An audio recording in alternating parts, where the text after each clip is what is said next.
Hello friends, welcome to Sai's Head. இன்னைக்கு நம்ம வீடியோல சத்து மாவு கஞ்சிக்கான மாவு எப்படி ப்ரிப்பேர் பண்றதுங்கறத பார்க்கலாம். ஃபர்ஸ்ட் இதுக்கு தேவையான பொருள்லாம் பார்த்துடலாம். பச்சை பயிறு 200 கிராம், கம்பு 200 கிராம், கேழ்வரகு 200 கிராம், கருப்பு கொண்டக்கடலை 200 கிராம், பொட்டுக்கடலை 200 கிராம், சோளம் 200 கிராம், சோயா 200 கிராம், கடலை 200 கிராம், சின்ன ஜவ்வரிசி 100 கிராம், பார்லி 100 கிராம், சம்பா கோதுமை 200 கிராம், சுக்கு 25 கிராம், புழுங்கல் அரிசி 200 கிராம். இப்போ இது எல்லாத்தையும் வறுத்துக்கலாம். இதுக்கு அடிகனமான ஒரு எண்ணெய் சட்டி மாதிரி எடுத்துக்கோங்க. அப்போ தான் நம்ம வறுக்கும் போது அது தீஞ்சு போகாமல் இருக்கும். மீடியம் ஃப்ளேமில் வச்சு தான் நம்ம வறுக்க போகிறோம். இது தீஞ்சிடுச்சுன்னா நமக்கு அப்புறம் அந்த மாவு டேஸ்டே போயிடும். அதனால் கவனமாக இப்போ வறுத்துக்கணும் நம்ம. இப்போது ஃபஸ்ட்டு பச்சை பயிரை வறுத்துக்கலாம். கேஸ் ஸ்டவ் ஆன் பண்ணியாச்சு, மீடியம் ஃப்ளேமில் வச்சுருக்கேன்.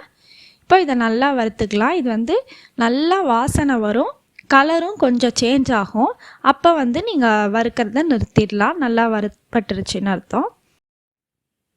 பயிறு நல்லா வறுப்பட்டுருச்சு, நல்லா வாசனை வருது. இந்த மாதிரி கலரும் சேஞ்ச் ஆகிருக்கு. இதை நல்லா ஒரு பெரிய தாம்பாளத்தில் நம்ம கொட்டிடலாம்.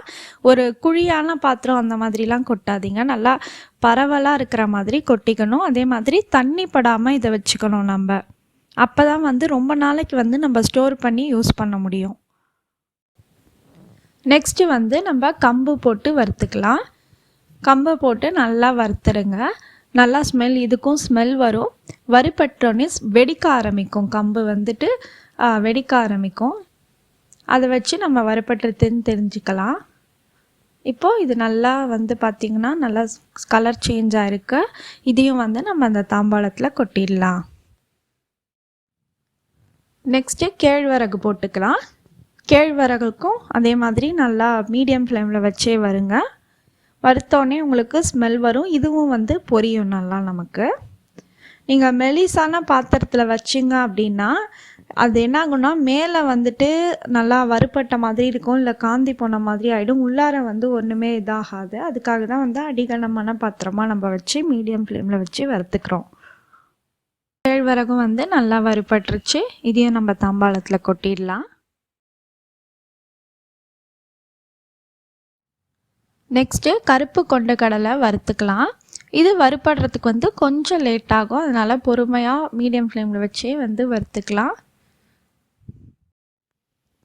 இப்போ கொண்டக்கடலையும் நல்லா வறுப்பட்டுருச்சு. இதையும் தாம்பாளத்தில் சேர்த்துடலாம்.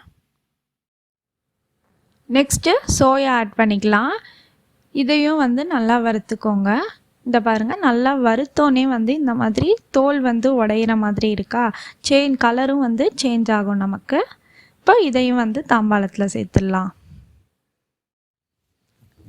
நெக்ஸ்ட்டு புழுங்கல் அரிசி போட்டு வறுத்துக்கலாம். இது அரிசியும் உங்களுக்கு நல்லா ஒரு மாதிரி கோல்டன் ப்ரௌன் கிட்ட வரும். நல்லா பொரியணும். வாசனையும் உங்களுக்கு நல்லா வரும். இப்போ இதுவும் வறுப்பட்டுருச்சு. நெக்ஸ்ட்டு பொட்டுக்கடலை வறுத்துக்கலாம். இது வறுக்கிறதுக்கு கொஞ்சம் டைம் எடுக்கும் தான். 1 ஹவராவது எடுக்கும். பொறுமையாக இருந்து தான் நம்ம வறுத்து எடுத்து வைக்கணும். ஆனால் நீங்கள் நிறையா நாள் கண்டிப்பாக ஒரு 6 மந்த்ஸ்க்கு மேலேயே நீங்கள் ஸ்டோர் பண்ணி வச்சுக்கலாம்.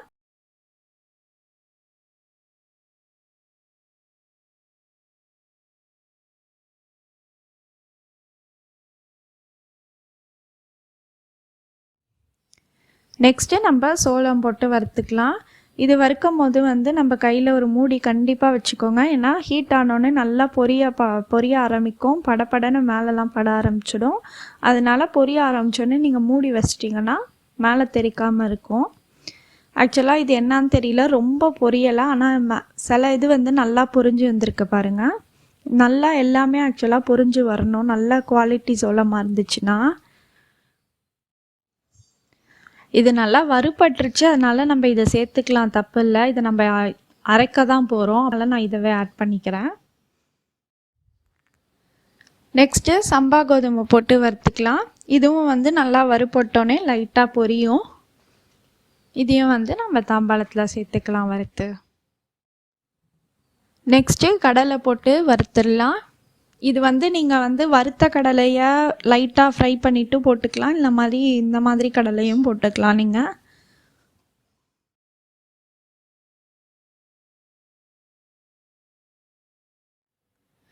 நெக்ஸ்ட்டு வந்து பார்லி வறுத்துக்கலாம்.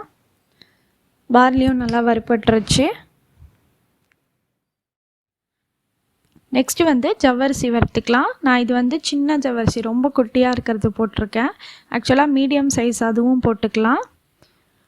ஜவ்வரிசி போட்டு வறுப்பட்டோடனே அது பொரிஞ்சோடனே வந்து உங்களுக்கு போட்டதை விட சைஸ் வந்து கொஞ்சம் பெருசாக இருக்கும். இப்போது இந்த சின்ன ஜவ்வரிசி வந்து சட்டியில் அவ்வளோவா ஒட்டலை.